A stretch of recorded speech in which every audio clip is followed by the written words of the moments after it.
Isn't some hunting necessary? A lot of it is. A lot of it is. And it's cool. I mean, they have tag systems. So, for example, New York State, they have this hunting map in districts. Let me show you. They zone it. And you'll go to a place and you'll say, hey, I want to hunt in this zone of New York State.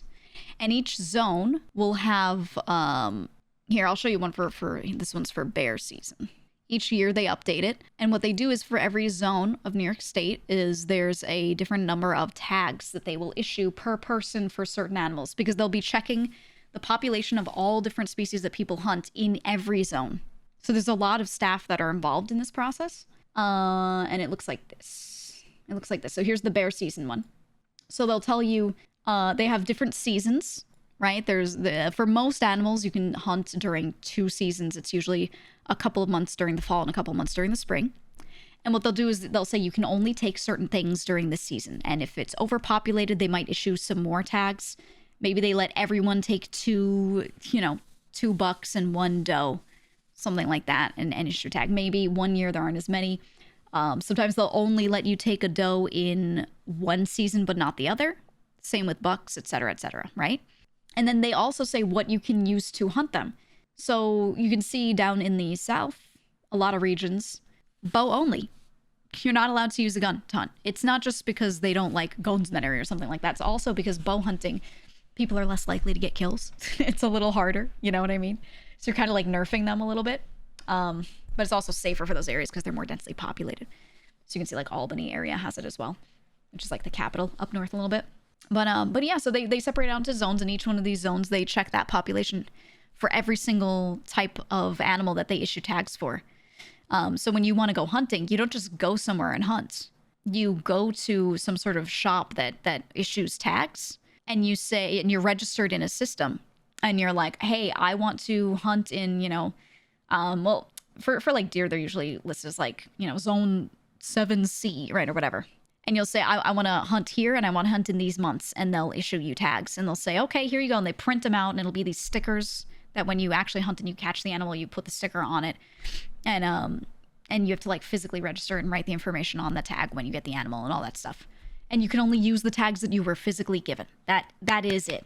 And the tags are issued to you and to your ID. So you can't like get a bunch of tags and hand them all to one guy, or you're not supposed to do that. So some people might try, but you're not supposed to. But yeah, so it's like really, really, really highly regulated, at least in New York State. In most other states, it's also pretty similarly highly regulated, but it'll just be different based off of the ecology and everything. But yeah, that's how it'll work. You'll see like the lab, like the white zone there, like, oh, you can use the muzzle loader there, and in the orange zone as well. Sometimes they'll say, hey, muzzle loading is only for these 2 weeks at the end of this month, or things like that. They'll have little like chunks of the season where they'll say you can only hunt with this type of weapon, this type of game at during these days, and only in these zones, etc. But yeah. So it's all, I like the way it's heavily regulated. I don't know. I think a lot of people have the impression that you just go out somewhere with a gun and shoot an animal, but like that's not really the way it goes.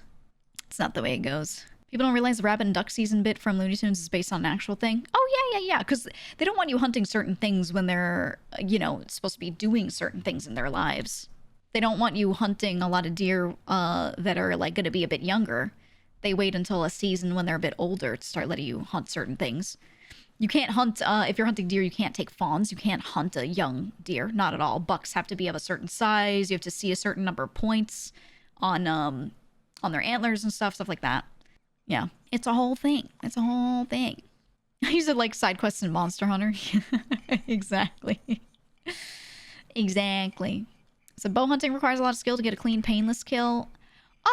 Yeah. Yes, but I will say bow hunters usually use something called broadheads. So there's this arrow tip. You unscrew the standard small point looking arrow tip, and you screw in a different one called a broadhead. And it looks like 3 razor blades, usually, all pointing together in like a bigger triangle, like a very stereotypical triangle-looking shape. And they're incredibly sharp. And what they do is they open a big hole in the animal. So if you do hit a bad spot, you're kind of guaranteeing that they will bleed out. And what'll happen is they'll just get woozy, go to sleep, and pass away in their sleep. So even if you get a horrible shot, that thing's probably not going to get injured and then keep living and then get infected and have like a painful septic death or something like that, you know? Like, even if you get a bad shot, it's like that. Obviously, you still try to get the best shot possible so they, like, do not feel a thing. But yeah, it's a good thing. And then it also, what it does is, yeah, most of them are spring-loaded, so it goes in, the moment it feels impact, it opens to be just wider, right? It just kind of deploys those blades a lot wider, so the hole it opens is very big. But also, it'll usually hit inside a bit and then deploy, so the animal can't pull it back out. Because some of them will try to do that. Deer are really smart, and they'll just kind of turn their head and like pull it out. So, yeah, it does sound brutal, and it is. But by it being that way, it guarantees that you give it like the best death you could possibly give it, the cleanest, most likely to just go through it, most likely to have it bleed out quickly, so it immediately gets woozy and just starts kind of like lying down and going to sleep, kind of thing. It's trying to be as humane as possible in something that is, you know, involving what it is. That's just how it is, man. What's the punishment if you don't follow, jail, or have a fee? Depends on the area and depends on what you did. But if you don't comply with like hunting laws, the fines can be crazy high, especially if you're found doing it repeatedly. It depends on what you do, though. What happens when you wound a deer but it runs off? You still got to use a tag. Usually when it runs off, you just track it and it will die somewhere nearby. Like it might get a little jog in and go somewhere, but it'll just kind of fall asleep from the blood loss. And yes, you still tag it. But that's a huge part of hunting, is knowing how to track an animal. So you got to find the spot where you hit it and follow like blood trail, and you know, you just get good at tracking, honestly. But it's not the hardest, if I'm being honest. It's not the hardest. The limits of crossbows and hunting spears, yeah, they're also very limited. Yeah, there is a big system. Do you need a hunting license in the US? Yeah, and those, so you get your own hunting license and then you also get those tags. So that way you're in the system. So if you do something wrong, you're booted. You're not allowed to even get those tags anymore, you know. But yeah, they try to regulate it. And hunters I've known have always been super respectful towards these rules for the most part. And I'm someone who hunted a lot.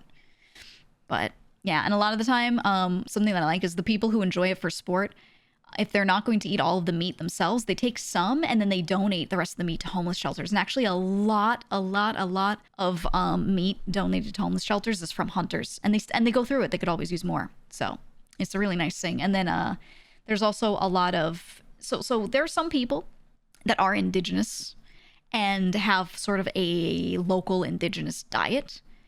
And when they get taken to hospitals, when they eat the normal hospital food, it like messes up their gut flora and stuff.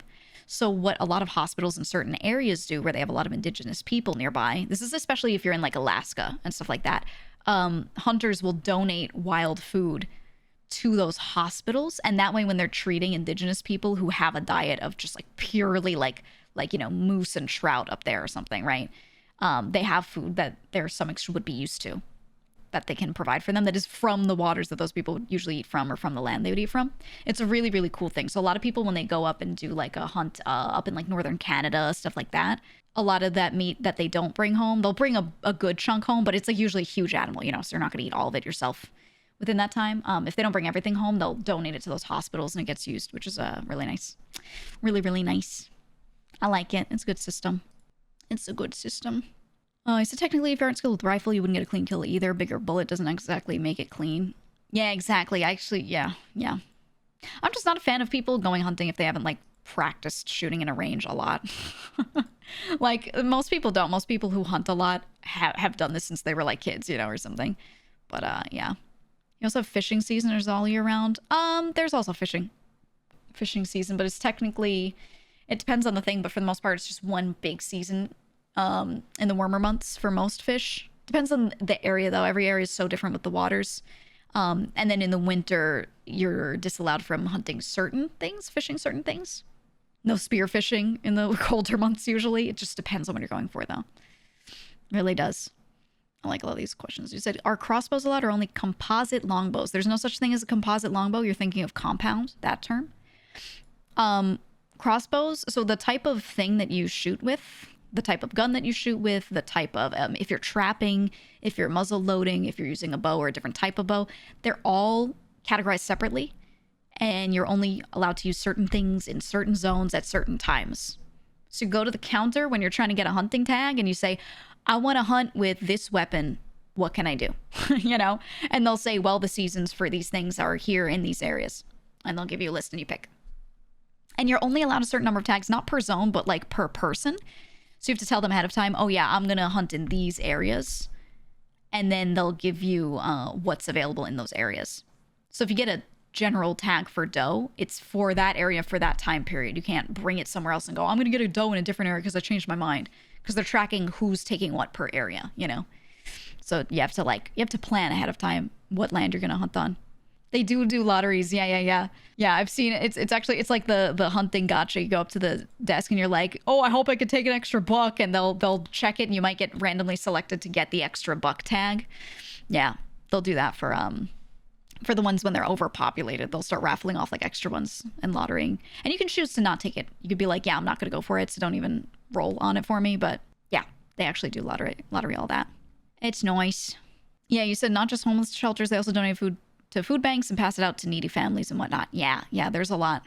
There's a lot that they'll do with that kind of stuff, which is real nice. A lot of people you knew grew up practicing shooting varmints. Yeah. There's a lot of like, if you know a lot of farmers and you see a lot of small game and everything, people grow up just getting those vermin out from there. So a lot of people going after moles and ground squirrels and hedgehogs and like, you know, all these things that are just eating their crops. Yeah, a lot of people kind of grew up doing that. Rabbit hunting is huge because they just completely eat everything in a farm. So, yeah. Did you do the butchering yourself or take it to a shop? We always butchered. Because the best thing you can do is butcher it as soon as possible so none of the meat goes bad. So, and especially if you're hunting a really large animal, it's depending on where you are, you might have to drag the whole body of that animal. If you want to go like butcher it somewhere else, you might have to drag it all the way out of a forest, like rough terrain, to a vehicle to then take it somewhere. Or maybe there's no vehicle. Maybe you're going straight back to a cabin or something. So typically you bring game bags, and it's this semi-porous bag where you chop it up on the spot. That way any wildlife that want to pick from what's left can, you know, you're not just throwing it out. You kind of let it decompose back in soil, you know, whatever. But you take whatever's usable and kind of semi-butchered on the spot. So you separate like the legs and the major parts, chunks of meat, whatever, some racks of ribs, etc. And you put those in those bags, and they allow a little air through. Because if you just put them in complete plastic and you don't allow air through, that meat is going to get nasty. It's bad. You need it to bleed out a little bit, especially if you're not like immediately stringing up that animal to do a bleed like that. Normally you would like let it fully bleed out first and then do it. Sorry, this is gross, but that's just how it is. But yeah, so if you can't do that, you have to remove these parts, kind of separate out the different meats and things and put them in a bag and let it continue to bleed. So it's really nasty, but you end up like strapping to your back a bag with a leg in it, and it's like still bleeding.